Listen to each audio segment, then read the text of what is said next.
Bonjour et bienvenue sur Fafalox, le premier podcast dédié aux locks en France. Ici, nous parlons de locks et des personnes inspirantes qui les portent. Je suis Fatime. Je suis Dinanga. Aujourd'hui, nous recevons une femme dont vous avez certainement vu à travers vos écrans, qui a un talent pour le cinéma. Bonjour, Tracy Gotoas. Bonjour. Comment tu vas? Ça va et vous? Ça va, merci. Super. Quand on t'a contacté, tu avais l'air d'être en tournage. Et je pense que c'est en Afrique du Sud. C'est ça. Est-ce que tu peux nous en parler ou c'est top secret? Alors, je peux au moins vous dire de quoi ça parle. Alors, c'est un film qui parle du conflit entre les musulmans et les chrétiens en Centrafrique. Et c'est basé sur une histoire vraie. Et ça parle d'une Norvégienne qui travaillait pour une ONG à Bangui. Et du coup, on va suivre ces 24 heures précédant le réveillon de Noël qui ont été hautes en couleurs. Donc, voilà ce que je peux vous dire. Okay. Et comment c'était l'Afrique du Sud? Alors, l'Afrique du Sud, c'est... Après, moi, j'ai fait que Cape Town, donc j'ai pas fait toute l'Afrique du Sud. Mais en tout cas, Cape Town, c'est un endroit qui est assez particulier. C'est haut en couleurs, c'est beau. C'est un mélange entre New York, San Francisco, Los Angeles, l'Afrique. Une touche néerlandaise aussi, on peut ressentir. Et donc, c'est assez touristique. Donc, évidemment que dans le centre, il y a vachement de diversité. Mais vers la fin du tournage, du coup, j'ai été un peu confrontée à la réalité et je me suis rendu compte que, voilà, les Noirs avec les Noirs, les Métis avec les Métis, les Blancs avec les Blancs et de ce que j'ai cru comprendre, même scolairement, c'est comme ça aussi. Donc, c'est particulier. Du coup, les séquelles de la ségrégation sont encore là, bien présentes? Absolument, ouais. Il y a encore les stigmates de ça, ouais. Tu as écrit et réalisé le court-métrage Elikia, qui veut dire... espoir en lingala. Je ne sais pas si en sango c'est pareil. Je crois que tu es centrafricaine, c'est ça? C'est ça. En sango, c'est la même chose? Alors, pas du tout. Pas du tout? C'est parce qu'en fait, je voulais un mot. Je voulais vraiment que le nom de mon personnage principal soit espoir. Et en fait, de toute façon, la Centrafrique et le Congo, c'est collé. Donc, j'ai quelques notions de lingala. Des petites. et j'ai toujours trouvé ce mot Elikia magnifique et pleine de poésie. Et du coup, je me suis dit que ça allait être le nom parfait pour le titre du film et pour le personnage principal. D'accord. Tu es née où et où est-ce que tu as grandi? Alors, je suis née à Paris, dans le 12e. D'accord. Et j'ai grandi un peu partout parce qu'on a vachement déménagé avec ma famille. Mais j'ai principalement, on va dire, grandi dans le 91 à Athis-Mons. Donc, j'ai fait une décennie là-bas. Et après, ma mère, elle voulait un peu se reculer, aller dans la campagne. Donc, on est parti en Bourgogne, à Pont-sur-Yonne. Et mais bon, c'était au moment où je passais mon bac. Donc, dès que j'ai passé mon bac, forcément, je suis revenue m'installer ici. Tu portes des magnifiques locks. Merci. Tu as toujours voulu porter des locks ou c'est venu au fur et à mesure? Et depuis combien de temps tu les portes? Alors, depuis que j'ai 22 ans, là, ça fait 6 ans, du coup. Alors, les locks, de base, j'avais des coiffures que des jeunes femmes noires portent de manière classique, donc des braids. Je me défrisais aussi les cheveux. J'ai aussi fait des tissages. Et en fait, je me suis rendu compte que c'était très néfaste pour mon cheveu. Et un jour, j'ai vu une émission, un talk show de Tyra Banks, où elle avait invité donc, des filles de 4 ans qui ne supportaient pas être noires et porter les cheveux crépus. Et ça m'a fait un effet boomerang. Et je me suis dit, mais en fait, j'ai envie de montrer à mon échelle que le cheveu noir, le cheveu crépus et être une femme noire, en fait, c'est beau dans sa pluralité, en fait, finalement. Et ça m'a tellement brisé le cœur de voir des enfants de 4 ans s'exprimer comme ça, que je me suis dit, OK, c'est niette. Et de toute façon, j'y trouvais pas mon compte parce que je me cassais les cheveux tout le temps. Et donc, j'ai porté l'afro. Donc, ça, c'était quand j'avais 16 ans. Donc, j'ai porté l'afro. Et en fait, je suis d'un 4C qui est assez sec, assez serré et tout ça. Donc, c'était la bataille pour que, au quotidien, je puisse avoir mes cheveux bien souples et bien entretenus. Et donc, je me suis dit, pourquoi pas tenter les locks, parce que j'ai trouvé mon compte. Parce que comme ça, au moins, je porte mon cheveu. Et je me suis toujours dit aussi que le cheveu lisse, ça m'allait pas tant que ça. Donc, esthétiquement aussi, j'y trouvais pas forcément mon compte. Et j'en avais marre de faire des braids et de rester aussi 7 heures, 8 heures assise et tout pour me faire coiffer. Donc, je me suis dit, bon, les locks, on va tenter et tout. Et franchement, ça a été une coiffure où je me suis en fait découverte moi-même. Donc, ça a été aussi une rencontre avec soi. Et donc, depuis ce jour-là, c'est l'amour fou. Wow. Et comment tu étais lorsque tu étais petite? Alors, en fait, j'ai eu des phases. J'ai eu une première phase quand, on va dire, toute ma primaire, j'étais très calme, toujours des bonnes notes. On va dire 6e, c'était le cas. 5e, crise d'ado, 13 ans. J'écoute du rock, je suis un peu émo, je commence à fumer des cigarettes. J'adore Taylor Momsen, Gossip Girl, c'est ma life. Et en plus, j'étais dans le privé, j'étais la seule Renoir, donc j'étais pas mal influencée avec ce que mes camarades aussi écoutaient. Donc ça m'a aussi ouvert l'esprit. Et j'ai commencé à fumer mes premiers pétards et tout ça. Et après, en 4e, on m'a dit tu redoubles, comportement. C'était même pas une question de notes, c'était une question de comportement. Et là, ça m'a calmée direct. Et là, je suis devenue, j'ai fait mon baptême, ma communion, prof de caté, l'extrême. Wow. Donc, je suis redevenue calme. Si je n'étais pas dans les 3 premières de ma classe, c'était un scandale. Donc vraiment, j'ai eu vraiment des phases, quoi. Tout dépendait de mon mood. J'étais plutôt assez libre sur ça. J'étais en phase avec ça. Un coup émo, un coup sage. Ouais. Donc, voilà. Et qu'est-ce qui a déclenché ta passion pour le cinéma ? Denzel Washington. Ok. Et donc, ma mère est une grande fan. Et en fait, elle regardait ses films. Et un jour, elle regardait Training Day. Je la regardais en cachette parce que c'était déconseillé aux moins de 12 ans. Ouais. J'en avais 6. Et je regardais derrière l'entreporte et tout ça. Ouais. Et je ne sais pas pourquoi, alors qu'il joue un policier complètement starbé. Mais je me suis dit, oh, mais c'est trop marrant de faire des films. C'est trop marrant de faire ça. Et donc, finalement, en fait, j'ai commencé à écrire mes propres pièces de théâtre. Ok. Et, à 6 ans ça, ma première, j'en avais 10. Ok, c'est déjà très précoce. Ouais. Et avec mes copines, et après, c'est parce que le Diable s'habille en Prada était sorti. Ah. Et donc, et j'avais dit à mes copines, ouais, vous êtes chaudes et tout, on fait un remake et tout, on présente à la classe et tout ça. Elles étaient là, ouais, vas-y, trop bien et tout. Donc, on a fait un petit remake du Diable s'habille en Prada. Et ensuite, Beautiful Liars de Beyoncé Shakira est sorti aussi. Donc, j'ai fait ma chorégraphie, je l'ai montrée à la classe. Moi, j'étais starbée. Moi, je me rends pas compte qu'à 10 ans, c'est pas normal de faire des trucs comme ça. Ouais. Mais vu que personne excusez-moi du langage, a niqué mon délire, du coup, en fait, je me suis épanouie dans la création très, très tôt, quoi. Ouais. C'est trop bien. Ouais, ça, c'est cool. Et quel a été ton parcours scolaire, ton parcours pro ? Alors, parcours scolaire, j'ai toujours eu des facilités à l'école, mais j'y trouvais pas forcément mon compte. Donc moi, dès que j'ai eu mon bac, c'était l'occasion rêvée. J'ai dit à ma mère, ouais, t'inquiète, je vais m'inscrire à la fac et tout. Et vu qu'on a déménagé en Bourgogne en cours d'année, c'était la douille parfaite pour me dire, mais non, mais maman, je vais pas faire 4 heures de transport pour aller à la fac et tout. Ça va être trop fatigant, je pourrais jamais passer mes partiels. Donc à la rigueur, je m'installe sur Paris, je fais une année sabbatique et ensuite, je reprendrai les études. Et donc, j'ai travaillé pendant 1 an en fripe. Okay. Et c'était incroyable parce qu'on avait une liberté de dingue, que ce soit au niveau des vêtements, de la personnalité. On pouvait être soi. Et de toute façon, en fripe, plus on est soi, plus ça marche, plus on vend, en fait, finalement, parce que le client s'attache. Et ensuite, après ça, j'ai fait une école. Enfin, j'ai tenté, parce que je ne suis pas scolaire, finalement, de faire l'atelier Blanche Salan, mais je n'étais pas assez régulière. Et ensuite, j'ai bossé chez... C'est une école de théâtre. Ok. Et j'ai rencontré des profs formidables. Et ensuite, j'ai fait Zara, j'ai fait un peu de resto. Et après, je suis revenue en fripe. Et finalement, j'ai eu ma première opportunité pour jouer dans un film qui s'appelle L'Horizon. Et c'est comme ça que je suis devenue intermittente. Et ensuite, après, j'ai eu d'autres rôles et tout. Et que voilà, j'ai commencé à gagner ma vie en tant qu'actrice. Okay. Mais de base, quand je suis devenue un peu adulte et consciente du game du cinéma, c'était la réalisation directe. Et ensuite, j'ai eu cette opportunité-là. Je me suis dit, c'est complémentaire, acteur, réalisateur. Je vais apprendre quoi qu'il arrive, donc voilà. D'accord. Tu as des amis d'enfance qui sont devenus acteurs également ? Pas du tout. Okay. Pas du tout. Ok. Ouais. Quand tu développais la passion pour l'acting, tu étais sûre de devenir actrice ou tu avais des doutes sur cette carrière que tu vis actuellement ?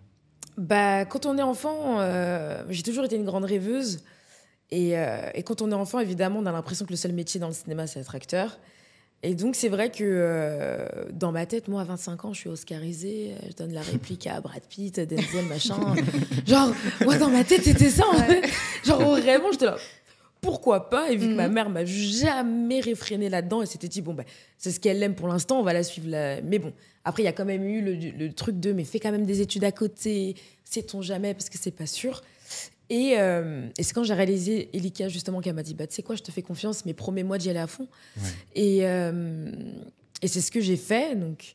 Et Et donc, ouais, j'ai toujours été une grande rêveuse, j'ai toujours fantasmé ça. Donc, et après, c'est en rentrant dans une association qui s'appelle Mille Visages que là, le métier de réalisateur m'a complètement éblouie, où j'ai commencé à apprendre du coup ce métier-là, où je me suis dit, mais en fait, elle est là, ma place, parce que c'est vachement complet, parce que son imagination, finalement, elle devient concrète, elle devient réelle et tout ça. Donc voilà, si on me demande, moi, dans ma tête, 25 ans, je suis oscarisée, je suis millionnaire. Voilà. Donc, je ne suis pas oscarisée, je ne suis pas millionnaire. Mais j'ai fait un... On te le souhaite, en tout cas, pour bientôt. Oui. Ah ouais. C'est toujours dans mes plans. Ouais. Tu parles beaucoup de ta maman. Je pense que vous avez une relation assez fusionnelle. Ouais. Quelle était sa réaction quand tu as vu pour la première fois à la télé? Elle était fière. Hein. C'était quoi ces mots? Je sais pas, parce qu'on a une relation aussi assez pudique. Donc, les je t'aime, tout ça, ça fait pas trop partie. Et du coup, de temps en temps, il y a cet enfant en moi qui lui dit, mais en fait, tu me trouves belle? Les questions bêtes comme ça. Oui. En fait, tu me trouves jolie? Mais en fait, tu m'aimes? Maman, est-ce que tu m'aimes? Elle est là, elle chip, elle est vénère. C'est quoi encore ces questions bêtes? Laisse-moi tranquille. Exactement. Oui, ma fille, je t'aime. Oui, ma fille. Et c'est si drôle, donc on est assez un peu pudique, mais elle est là, mais parfois elle me lance des phrases. Oui, ça c'est ma fille. Regarde Tata, elle a vu ce film, elle est contente. Moi, je suis contente, c'est marrant. Ouais, tu sens la fierté. Ouais. Elle en a fait la promo dans la communauté. Ah, mais évidemment. Évidemment. Du coup, tu as réalisé aussi. Uh-huh. Qu'est-ce que tu préfères entre la réalisation et l'acting? Ah, franchement, là, avec les expériences fortes que j'ai eues en tant qu'actrice, en fait, c'est tout aussi fort que réaliser un film, finalement. Donc, pour l'instant, c'est kiff pour moi. Par ta carrière, tu es souvent amenée à voyager.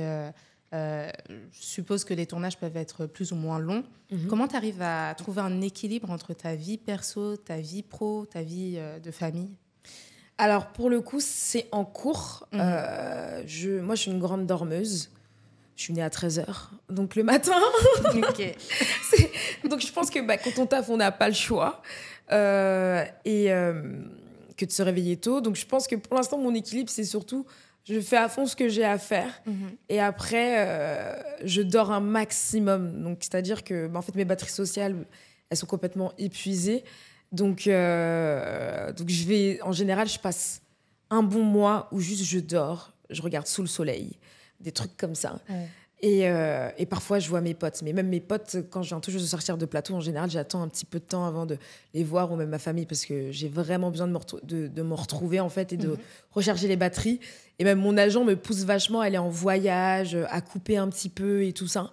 Donc, pour l'instant, je pense pas que je l'ai complètement trouvé, parce que je ressors jamais, genre... et je suis pimpante, et je fais plein de trucs. Voilà, donc là, j'ai enchaîné 2 films. Et du coup, là, je suis dans ma période où je prends le temps, je dors, je vais boire des cafés de temps en temps et tout ça. Et ensuite, là, à partir de fin mai, début juin, c'est parti pour les formations. Donc, je lâche jamais ce truc de travail. Donc là, j'ai enchaîné permis moto, cours de chant, théâtre en anglais pendant 1 mois intensif. Et après, on verra ce que la fin de l'année m'offre. Ouais. D'accord. On a invité il y a quelques semaines une amie à nous, Dulcinea Gomez, qui est aussi réalisatrice, actrice. Et elle porte des locks aussi. Ok.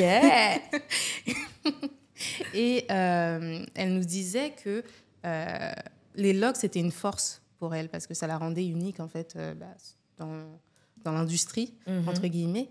Est-ce que tu as le même retour, ou est-ce que c'est plutôt un obstacle à ta carrière? Alors, pour le coup, j'ai jamais autant tourné que depuis que j'ai des locks. Je sais pas si c'est un effet. Après, je pense que c'est un effet, on va dire, plutôt énergétique. C'est-à-dire que vu que je me suis découverte aussi à travers le locks, à travers une manière de coiffer qui est différente, je pense que du coup, énergétiquement aussi, ça se sent que je me sens mieux dans ma peau. Et vu que j'ai un agent aussi... qui est aussi l'agent d'Aïssa Maïga, donc je pense qu'il y a un truc où il est assez sensible à ça. Donc, pour lui, si j'ai un problème capillaire, il va le comprendre tout de suite. Il va pouvoir me défendre face à des réalisateurs ou des producteurs. Ça arrive souvent. Non, pour le coup, j'ai eu beaucoup de chance. La seule fois où c'est arrivé, c'est parce que la réalisatrice, elle avait une idée bien précise, esthétique, de la coiffure que je devais porter en fonction de de son histoire et tout ça. Mais hormis ça, en tout cas, s'il y a des trucs qui se sont dit, moi, je suis pas au courant, mais... en général, les réalisateurs sont là, un jour on va vouloir te les attacher, un jour on va vouloir te les lâcher, mais c'est pas plus. C'est pas un débat, quoi. Ouais. Non, c'est pas un débat. Okay. Enfin, en tout cas, pour l'instant, et parce qu'ils se sont rendus compte, je pense qu'une fois que j'explique surtout que En fait, on peut tout faire. Tu veux me les rallonger, tu me les rallonges. Tu les veux plus courtes, tu les as. Tu veux une couleur, tu l'as. Tu veux des nattes, tu les as. Donc, il y a un truc où on est tellement libre, finalement, quand on porte des locks, que franchement, ça n'a jamais été un débat jusqu'ici. D'accord. Tracy, qu'est-ce que tu apprécies le plus dans le métier d'actrice? Alors, ce que j'apprécie le plus, c'est la possibilité de raconter des histoires fortes. Et je pense que ça me connecte vachement à mon enfant intérieur et à mon envie de faire du cinéma de base, en fait, depuis que je suis enfant. C'est pouvoir raconter des histoires. Et ce que j'adore, c'est les histoires peuvent être légères, les histoires peuvent être un peu plus dures. En fait, on a le choix dans le cinéma. Et c'est ça que je trouve magnifique. Et moi, je ne serais jamais dans cette dualité de lui, c'est un acteur qui fait que des films comme ça. Lui, c'est un réal qui fait que des films profonds. On est des êtres humains et parfois, on a besoin de légèreté, on a besoin de douceur, on a besoin juste de ne pas réfléchir. Et je peux autant apprécier Sous le soleil que j'apprécie un Ken Loach, en fait. Et je pense que ça, c'est important. Et sinon, à titre personnel, en fait, le métier d'actrice, et je comprends pourquoi Dieu m'a mis sur cette voie-là, ça m'a permis de me découvrir, ça m'a permis de m'émanciper surtout du regard des autres. Bien. Et de me dire, en fait, je n'ai pas le contrôle là-dessus. Et c'est OK, et c'est super. Et chacun... Enfin, moi, j'ai la liberté d'apprécier ou non telle ou telle œuvre, ou telle, d'être sensible à tel ou tel acteur. Donc, les autres ont aussi. Et ça m'a forgé là-dessus. Dans ma construction en tant que femme, ça m'a obligée aussi à aimer les traits de mon visage, à aimer mon corps, mon cheveu, mon tout. En fait, toute la singularité de la personne que je suis et toute la pluralité que je peux être aussi à travers un film, donc à travers un court instant. Donc, c'est ça. Ok, c'est très passionnant, vraiment. Et du coup, je me permets de te demander, du coup, quels ont été les moments les plus difficiles dans ta carrière? Alors, les moments les plus difficiles, justement, c'est cette transition de lâcher le regard des autres. C'est-à-dire que quand je fais Braqueur et que du coup, on est exposé au monde entier, c'est-à-dire ce qui est impressionnant, c'est que dans n'importe quel pays, que ce soit le Mexique, l'Afrique du Sud, le Maroc, il y a toujours quelqu'un qui va me regarder comme ça en mode « Hein ? Hé, mais toi, t'es pas celle qui a fait la série et tout, machin. » Et donc, la portée, elle est vraiment mondiale. Et donc, du coup, les retours sont mondiaux aussi. Et donc, du coup, tu vas sur Twitter et tu vois que des gens aussi se disent « Mais c'est qui celle-là ? Mais elle est éclatée au sol. Mais tout ça, c'est de sa faute. Toute l'intrigue, c'est de sa faute. » Enfin, donc, t'en as qui s'identifient même tellement à l'histoire qu'ils oublient aussi. En fait, t'es là pour raconter une fiction et donc, du coup, je me suis vue, en fait, ne retenir que le négatif et passer le positif parce que ça connectait, moi, à mes propres traumas, à mes propres carences et tout ça. Et donc, c'est surtout à cet endroit-là et surtout que je voulais être, par carence et par trauma, dans une surperformance, être la meilleure tout le temps, être la plus jolie tout le temps, être la mieux habillée tout le temps, pour nourrir un truc, finalement, que je devais juste nourrir moi-même et pas par rapport aux autres, en fait. Donc, ça a été surtout d'être honnête avec soi-même. Bien. Et de se dire, mais en fait, ma chérie, là, tu laisses trop de pouvoir aux autres. Et en fait, nourris-toi. T'existes. T'es légitime. Point. Tu respires. T'es légitime. Point. Peu importe d'où tu viens, l'argent que t'as. Et donc, ça a été surtout ça le moment le plus difficile. C'est de se confronter à qui on est vraiment, finalement, et d'être honnête avec soi. Ouais. OK. Pour revenir un peu sur les locks, que représentent les locks aujourd'hui pour toi? La liberté. La liberté, parce que la coiffure locks a tellement été portée de stigmates, finalement.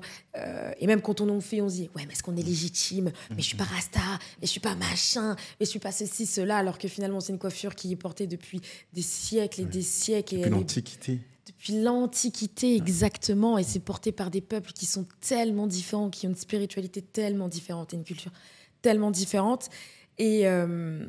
Et finalement, ouais, c'est la liberté. Et je me rappelle que ma mère me disait, maintenant, on porte le locks, mais elle-même, elle me disait, en fait, en Centrafrique, de base, c'était porté par soit des artistes, ou sinon des gens considérés un peu comme des alcooliques, des toxicos et tout ça. Et c'est vrai que ma première envie, mine de rien, elle a été quand j'avais 17 ans. Je me suis dit, peut-être que je tenterai les locks.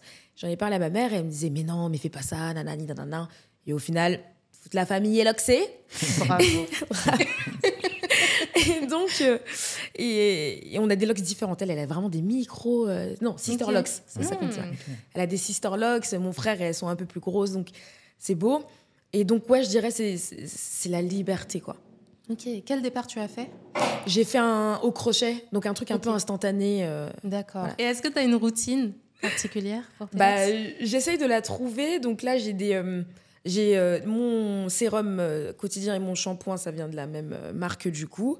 Et parfois, j'essaye un peu de me faire des masques et tout ça. Mais bon, donc pareil, ça aussi, j'essaye de trouver un peu mon équilibre. D'accord. Sur quels critères tu acceptes de jouer un rôle? Alors, je pense qu'en début de carrière, on accepte tout ce qu'on peut accepter de base. Mais les moments où j'ai pu refuser des rôles, c'est soit parce que le rôle il est trop petit, ou sinon parce que à un moment de ma vie, j'étais pas disponible émotionnellement pour défendre tel ou tel projet. Donc ça dépend vachement de comment je me sens aussi intérieurement. D'accord. Qu'est-ce que c'est un rôle petit? Un rôle petit, c'est un rôle petit pour moi, c'est quand il n'y a pas assez de scènes, quand j'ai pas le temps de défendre vraiment un personnage dans son entièreté. Voilà. D'accord. Tu as joué dans Les Crépitements sous les néons. Tu parles le pidgin dedans. Ouais. Je ne sais pas si j'ai bien prononcé. Oui, le pidgin, c'est ça. Voilà, c'est un dialecte qui est parlé au Nigeria. Quelles ont été les difficultés à jouer dans une langue étrangère? C'était une première fois, je pense. Absolument. Même la veille, j'étais là, mais comment je vais faire? Mais pourquoi j'ai accepté de faire ça? Je me suis dit, je suis foutue, je vais me ficher. Et en fait, j'ai appris comme une chanson en phonétique. Donc heureusement, j'avais des bases en anglais et ça m'a quand même pas mal aidée. Et j'ai été aidée avec une femme qui s'appelle Osa, qui est nigériane et qui travaille dans une association pour aider les femmes prostituées qui viennent du Nigeria, qui proviennent du Nigeria. Et c'est elle qui m'a vachement aidée, phonétiquement, à travailler, parce que sinon, c'était impossible pour moi. Parce que c'est comme un créole anglais. Donc, moi, là, je suis incapable, pour l'instant, en tout cas, de parler français avec un accent créole ou de parler complètement créole, quoi. Donc, mais bizarrement, ça, c'est parce que j'ai eu trop de pression, je pense. Là, la pression, pour le coup, elle a été bénef. Et du coup, j'étais dans une sorte d'urgence qui va aussi avec le personnage et tout ça. Donc, mais on a aussi fait en sorte que le personnage, les émotions et l'histoire du personnage se lisent vachement à travers le body language, à travers le regard et tout ça. Donc, j'ai pu me débrouiller, quoi. Okay. Mais bon, j'espère que c'était crédible. Oui. Ouais. Et est-ce qu'il y avait une réelle difficulté ou vraiment c'est parce que tu parlais anglais, tu as su du coup t'adapter facilement? Ouais. Clairement, c'est parce que j'ai une base. Ouais, parce que j'ai une base en anglais, parce que j'avoue, je me donne à Tiwa, à Tiwa et à Burna Boy. Ouais. Donc, je pense que vu que ma mère m'a parlé Sango depuis que je suis toute petite, donc j'ai certaines aussi facilités en langue. Donc, l'anglais, ça n'a jamais été un problème. L'espagnol non plus. Donc, il y a un truc où mon oreille, elle accroche assez aussi facilement de par les films et la musique. Donc, franchement, c'est l'anglais qui m'a sauvée et la musique, quoi. Ok. Du coup, si tu partais au Nigeria aujourd'hui, tu comprendrais, tu penses Ouais, il y a des trucs que je capte très facilement, ouais. Okay. Ouais. Comme quoi? Exactement, comme quoi. Une fois un projet de film terminé, est-ce que tu arrives à te retrouver instantanément ou est-ce que tu restes un peu bloqué dans ton personnage? Alors, j'avoue, ça, c'est une facilité que j'ai, c'est que quand je m'identifie à un personnage, c'est sur l'instant présent, c'est quand on dit action, c'est quand on dit couper. Et justement, moi, entre les prises, je suis le genre de partenaire où j'ai besoin de faire des blagues, j'ai besoin de taquiner, j'ai besoin de machin, parce que je pense que toute mon énergie, je la concentre tellement dans l'instant présent que du coup, en fait, quand c'est coupé, j'ai besoin de couper. Et une fois que c'est clap de fin, c'est clap de fin. Le personnage arrive vachement facilement à partir. Ouais. Et quel personnage que tu as joué t'a le plus marqué? Ça se joue entre Dara dans du crépitement du néon et le personnage que je viens de faire en Afrique du Sud. Je dirais quand même Dara parce que la prostitution, c'est pas un jeu, quoi. Ouais. C'est pas un jeu, même si j'ai pas de scène explicitement où je me fais violer, où je suis en train de travailler, évidemment. Ce personnage m'a vachement bouleversée, quoi. Ouais, je dirais que c'est celui-là. Il est intense, ce film. Ouais, il est très intense. Et je pense que c'est parce qu'aussi j'ai rencontré des femmes qui ont vraiment vécu et c'est d'un manque d'humanité monstre qu'il y a des moments où j'y repense encore aujourd'hui. Ouais. Okay. Et quel personnage a été le plus difficile à interpréter? C'est le film que j'ai fait avant l'Afrique du Sud qui s'appelle Haut les mains. C'est un film avec UGC et pourtant, sur le papier, on a l'impression que c'est pas dur. J'interprète du coup une jeune activiste pour l'écologie. Et bizarrement, en fait, c'est là où je me rends compte que là où j'ai des facilités et là où j'ai moins de facilités, j'ai plus de facilité à aller vers le drame et pleurer et machin. Ça, c'est mon dada. Ouais. Et là, pour une fois, on m'a demandé de rester simple. J'ai perdu pied complètement. J'avais l'impression d'être fausse, j'avais l'impression d'être fade, j'avais l'impression... Alors qu'il faut être transcendant, même quand on te dit d'être simple, en fait. Alors que plus je suis dans la composition, plus je suis comme un poisson dans l'eau. Et là, on m'a dit non, sois simple. Ouais. Là, j'ai les chocottes encore aujourd'hui. Je ne sais pas du tout ce que ça va donner. Mais c'est pas encore sorti. Non, ça sort en novembre, du coup, normalement, si les dates ne bougent pas. Mais là, ça a été dur. Parce que là, chaque soir, je rentrais, j'étais là. Ouais, je suis éclatée. Ouais, là, je pense que je suis éclatée. Alors que le film que j'ai fait en Afrique du Sud, je suis sereine. Et là, vraiment, j'étais là. Ah ouais, non, on m'a demandé de rester simple. Ok. Mais du coup, je fais comment? Parce qu'il faut réussir à être présent et avoir de la prestance et ne pas jouer faux, finalement, quand on est simple. Et là, j'ai été confrontée pour la première fois de ma vie à un truc où je me suis dit, ok, là, c'est chaud. Ouais.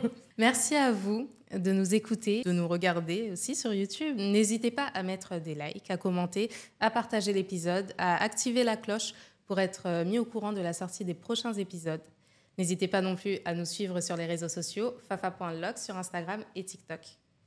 Nous proposons des prestations de crochet, de retwist. On fait des départs.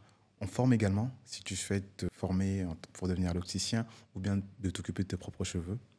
N'hésite pas à nous contacter. Tracy, quelle est l'étape la plus difficile dans le jeu d'acteur, d'un point de vue technique? À mon avis, c'est trouver le personnage. Moi, ce que j'aime bien faire quand je reçois un scénario, quand on me propose un film ou quand je passe un casting, c'est de me projeter, c'est d'arriver à trouver un personnage qui sera dans ma propre vérité, qui sera dans le fantasme que je me fais quand je lis le scénario. C'est vraiment ça, parce que j'ai passé un casting à un moment pour une série, pour une plateforme, et physiquement, c'était l'opposé de moi. C'est une femme, 40 ans, borne et tout ça. Et je me suis dit, mais ils étaient quand même ouverts à voir tout type de profil. Et je me suis dit, OK, comment je vais faire pour approcher ma vérité, vu que le réalisateur de base ne se projetait pas du tout sur quelqu'un de mon profil, ni les scénaristes. Et donc je me suis dit, OK, je vais m'approcher de ma vérité. Et du coup, je me suis maquillée, j'ai essayé de trouver des postures chez moi, de body language. Je me suis dit, pourquoi pas porter une canne? En plus, ça devait être borgne. Donc, ajouter de l'histoire au côté borgne. Donc, j'ai rajouté de la terre, j'ai rajouté quelque chose, vu que c'est un truc un peu fantastique. Donc, j'avais la liberté d'imaginer ce que je voulais. Et je pense que c'est dans toute la composition de comment j'imagine, en fait, finalement, ce personnage. Est-ce qu'il me plaît? Et après, ça appartient au réalisateur, au producteur, au scénariste de savoir ce qui... Ouais, je dirais que c'est ça, ouais. Ok. Si ça leur plaît. Et à part les rôles petits, est-ce qu'il y a des rôles où tu te censures à jouer ou bien tu es ouverte à tous les rôles? Je suis complètement ouverte à tout. Maintenant, tout dépend de la qualité du scénario, ce que ça veut dire, si ça rentre dans mes valeurs, évidemment. Si ça rentre... En fait, tout simplement, si c'est bien écrit, peu importe ce que je dois défendre, si c'est dans la subtilité, en fait, tout simplement, ça rentre dans mes valeurs. Et qu'est-ce qui ne rentre pas dans tes valeurs? Je n'irai pas dans un film raciste, je n'irai pas dans un film stéréotypé pour que ce soit stéréotypé, parce que parfois, quand on écrit, on a besoin de certains stéréotypes pour pouvoir aussi les déconstruire de l'intérieur. Un peu comme Mon Petit Reine, par exemple. J'ai le droit de dire ça? Oui. La série. Les séries, on peut citer. Ok. Comme la série Mon Petit Reine, où quand je lis synopsis, j'ai un peu peur. Je me suis dit, ok, l'homme blanc qui se fait harceler par une meuf en plus, elle est ronde et blablabli et blablabla. Et finalement, les 15 premières minutes, j'ai un peu peur de ça, même quand je regarde la série. Et après 15 minutes, je me dis, OK, là, j'ai compris. Donc, bon, après, ça lui est arrivé, c'est une histoire qu'il connaît, qui lui est arrivée et tout. Mais j'avais un peu peur qu'on rentre dans ce stéréotype de la femme ronde qui harcèle l'homme, qu'on pense, en plus de ça, et cisgenre, hétéro et tout, machin. Et finalement, il est tellement d'une honnêteté, il est tellement d'une subtilité. Enfin, c'est brillant. Moi, j'ai trouvé mon petit Reine brillant. Et donc, ce genre de projet-là, ça m'intéresse de partir de certains stéréotypes et tu te rends compte qu'au final, on est en train de les déconstruire petit à petit dans le scénario et au courant du film. Donc stéréotype pour stéréotype, non. C'est ça. Les trucs un peu... s'il sera non. Et aussi, si je suis au courant que le réalisateur, que le producteur, que le scénariste, c'est un harceleur, c'est un violeur, c'est un machin, c'est non. Ouais. Direct, ouais. Est-ce que tu t'es déjà vu, du coup, refuser des rôles pour ces genres de choses que tu as citées ? Même pour le casting directement. Okay. À l'étape même du casting. Pour l'instant, les réalisatrices qui m'ont approché pour me proposer un film, ça a toujours été des gens avec qui j'étais d'accord sur ces principes de base. Okay. Donc moi, c'est à l'étape du casting. Dès que le casting, je sais que j'ai entendu un truc sur quelqu'un, c'est niet direct. Okay. Mais en général, moi je le dis toujours, je préfère protéger une potentielle menteuse que protéger un potentiel agresseur, violeur et tout ça. Donc quand bien même les choses se font et que la meuf en question, même si ça arrive 0,1% des cas, qu'on se rend compte que la personne elle a menti, je serai toujours droite dans mes baskets. Et ça concerne que ce soit mon frère, mon cousin, mon oncle, mon père, je m'en tape, tu vois. Je préfère. Surtout que là, c'est pas comme si tu prenais vraiment parti à fond. C'est juste que voilà, tu dis tu vas pas jouer pour pas être du coup associé à ce genre de personnes. Associé et même au-delà de ça, je vais pas me mettre en danger. Oui, clairement. Parce que si je suis au courant et qu'il se passe une dinguerie, je fais quoi? À un moment donné, je pourrais que m'en prendre aussi par moi-même. Mais en général, entre nanas dans le milieu, qu'on soit autrice, réalisatrice, actrice, on parle. Donc les noms, faut savoir qu'ils tournent, messieurs. Et dames aussi, parce qu'il n'y a pas que les hommes. C'est une question aussi de pouvoir dans ce game-là. Donc voilà, ouais. Okay. On va en parler de ce game. Est-ce que tu peux nous partager ta meilleure et ta pire expérience avec les LOX ? Alors, meilleure expérience, je pense que c'est maintenant. Parce que j'aime, avec cette longueur-là, j'aime le fait que je sois encore plus libre. J'aime le volume et tout ça. Et la pire, c'est quand je me suis rendu compte, que je ne lavais pas bien mes locks et que je les séchais pas non plus de la bonne manière et tout ça. Et donc, le moment où on se rend compte qu'on a plein de poussière et machin, et qu'on ne sait pas quoi faire, et ceci, est-ce qu'on déloxe, est-ce qu'on rase, est-ce qu'on machin, et nanani. Donc, ça a été des questions que je me suis posées. Et donc c'est là où on se rend compte que les locks, nous, on pense qu'on se réveille le matin. Oui. Et que c'est comme ça. Mais finalement, c'est un taf. Oui, c'est de l'entretien. C'est de l'entretien de malade. Mais c'est rien de méchant. Donc ça va. Pour l'instant, j'ai pas de dinguerie. Ouais. Okay. Et est-ce qu'il te serait possible de couper tes locks pour un gros rôle dans un film ? Alors, si c'est une question de longueur, oui. Mais raser, impossible. Impossible. Non, parce que maintenant, on a des perruques chauves et tout, machin. Ouais. Enfin, on a tout à disposition pour ne pas avoir besoin de se raser, selon moi. Donc, non. Pour l'instant, en tout cas, je suis pas prête. Peut-être à 30, 40 ans, je changerai de discours, mais là, je suis pas prête. Ok. On sait que dans le monde de l'audiovisuel, les personnes noires avec des cheveux texturés ou même peau noire, tout simplement, on a un peu du mal à trouver des professionnels de beauté qui arrivent à gérer notre carnation ou bien nos cheveux. Comment tu fais pour gérer ça ? Est-ce que tu arrives à avoir des maquilleuses, des coiffeuses qui arrivent à gérer tes cheveux ou tu t'en occupes seule ? Alors, en gros... j'ai trouvé un équilibre. C'est vous ne touchez pas à mes cheveux. Enfin, personne ne touche à mes cheveux, sauf si c'est pas une personne qui a été formée pour. Sauf que sur Paris, il y en a qu'une. Okay. Qui travaille dans le cinéma. Seule personne qui s'occupe des cheveux de noir Ouais. qu'une seule personne. Enfin, en tout cas, qui peut s'occuper vraiment Wow. du côté Lox. Elle s'appelle Nadine Mateki. D'accord. Et, Je la connais. Ah bah voilà. Ouais, Elle fait un travail formidable. les Exactement. gars, il y a un marché. Hein. Ouais. Allez-y. Exactement, Il y a foncez, un réel foncez. marché, là. Ouais. Ok. Et donc, Nadine, elle, donc, quand la production me le permet, en général, je fais appel à elle pour que ce soit elle qui gère mes coiffures et tout ça dans les films. Et si ils n'ont pas de budget, auquel cas, en fait, on touche pas à mes cheveux. Vous me dites juste... la coiffeuse, elle va juste me les attacher ou me les lâcher, peut-être mettre un coup de peigne, mais ça s'arrête là. Et moi, je fais mon entretien à la maison. Ouais. Ok. Bon, D'accord. après, Fafalox, on est ouvert aussi à venir s'occuper de tes locks sur un tournage, pourquoi pas. Tracy, quel est ton goal professionnellement parlant?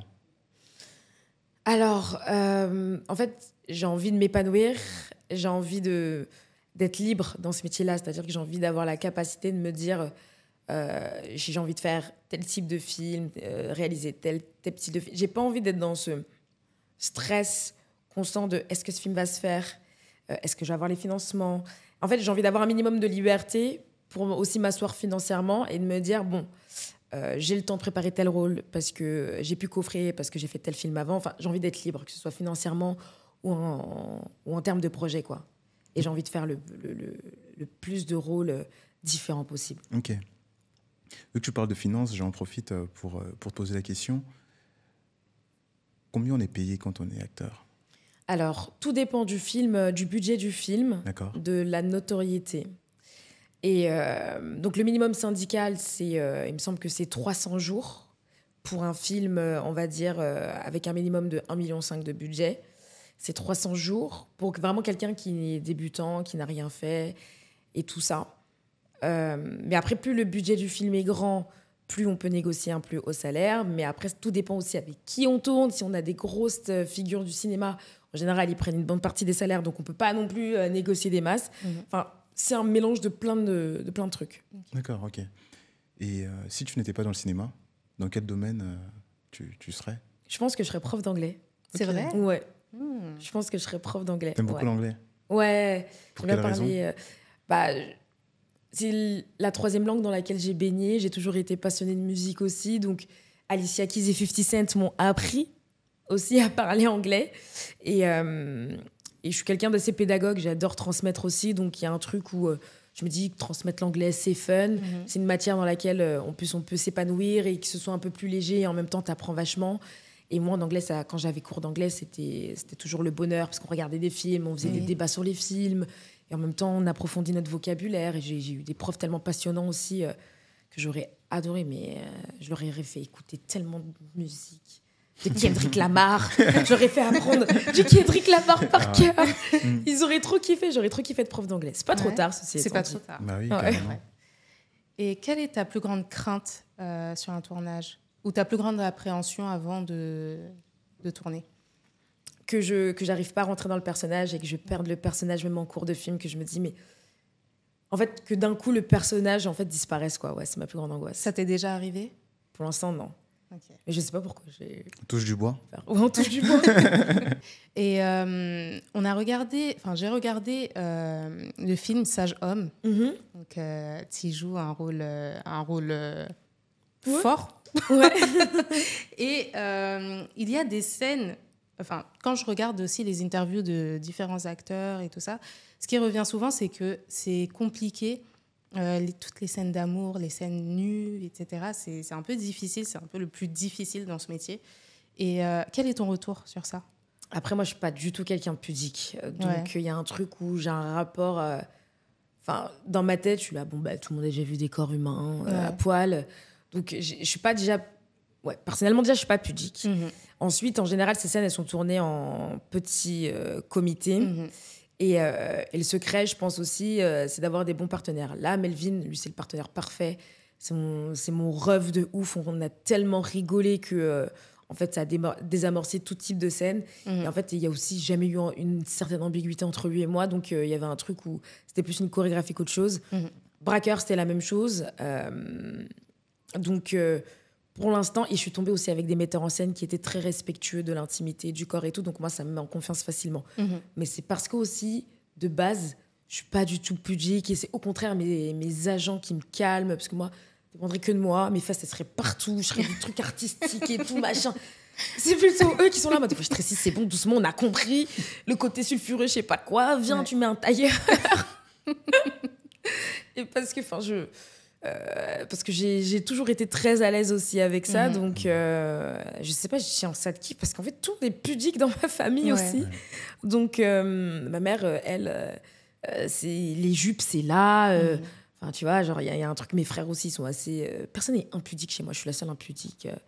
Parce qu'après, je pense que j'ai toujours été à l'aise avec ça. Donc, bon. Ok. On dit souvent que le cinéma est un monde de requins. Est-ce que tu partages cet avis? Complètement.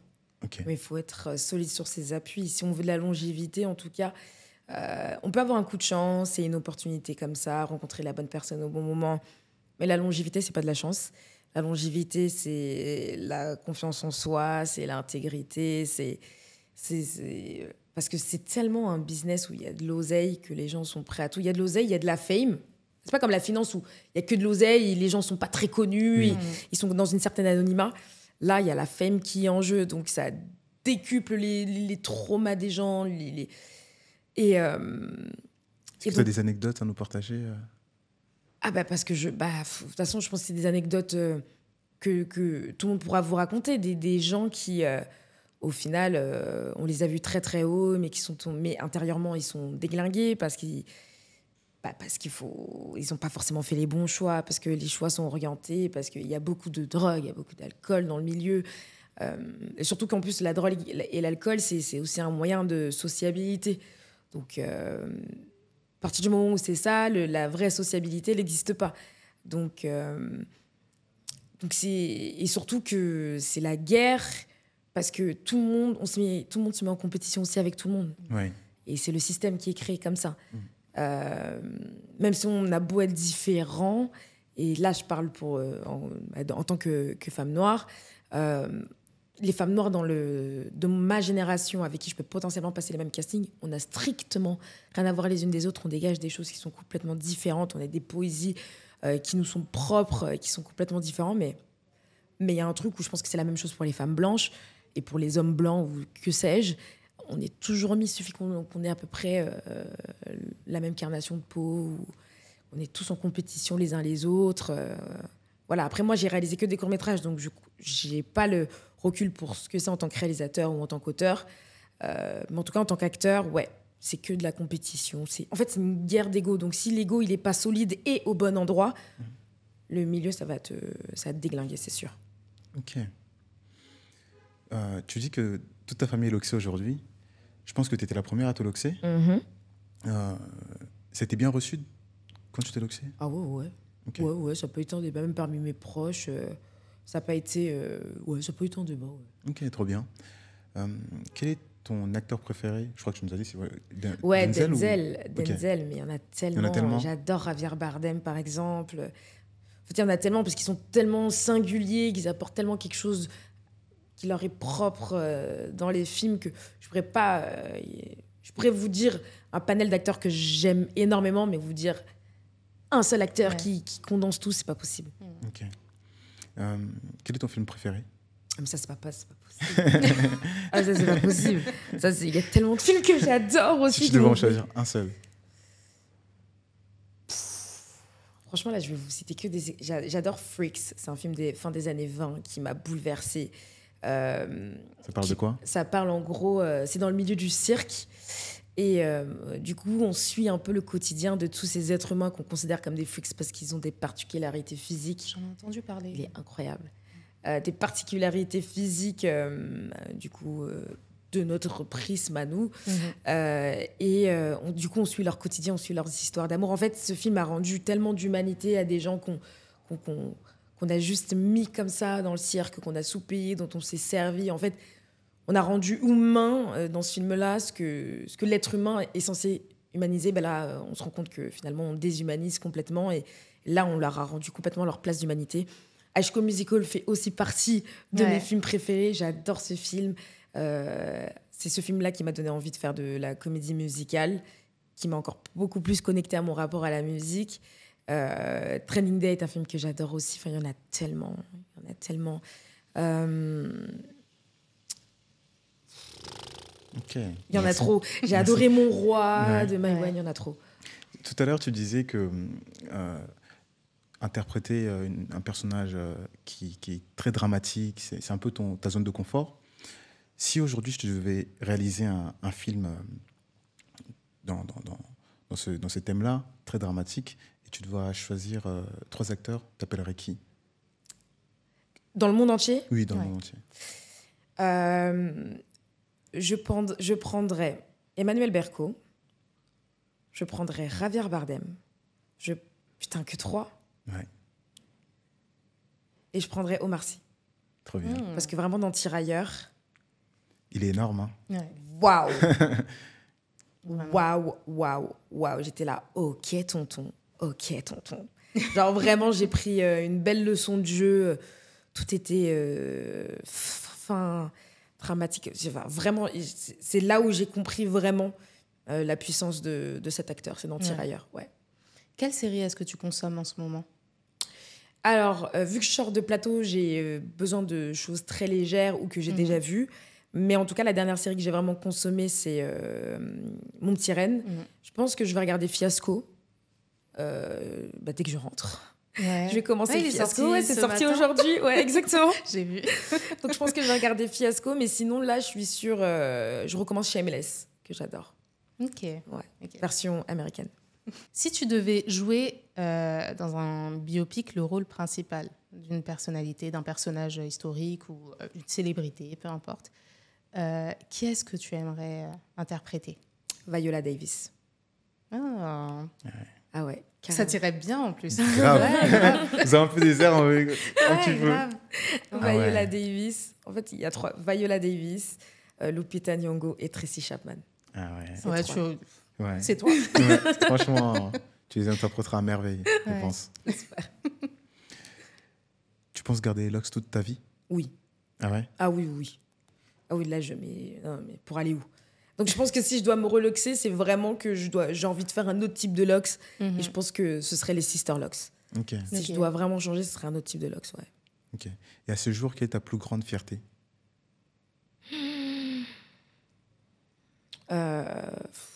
Ma prise en maturité. Ok. Ouais. Parce que ça me permet vraiment d'avancer dans la vie de manière générale. Ça améliore mes interactions sociales, mes interactions familiales et professionnelles. Donc, je dirais que c'est ça. Trop bien. Et si tu devais décrire tes locks en un seul mot? Ouh là là. Sublime. Oui. Merci pour ce mot. Merci Tracy de nous avoir honorés par ta présence. Merci de me laisser la parole, ça me touche profondément. Merci à vous. Merci. Et merci à vous qui avez pris le temps de nous écouter ou de nous regarder sur YouTube. N'hésitez pas à vous abonner sur notre chaîne YouTube, à liker, à partager et aussi mettre la petite cloche pour avoir les informations en temps réel. N'hésitez pas également à vous abonner à notre page Instagram et TikTok fafa.locks. Nous proposons des prestations de twist, crochet-broderie, reprise, départ, bien évidemment. Nous formons également des locticiens ou des personnes qui veulent juste entretenir leurs propres locks. Et on se retrouve à très bientôt pour le prochain épisode. Merci. Ciao, ciao.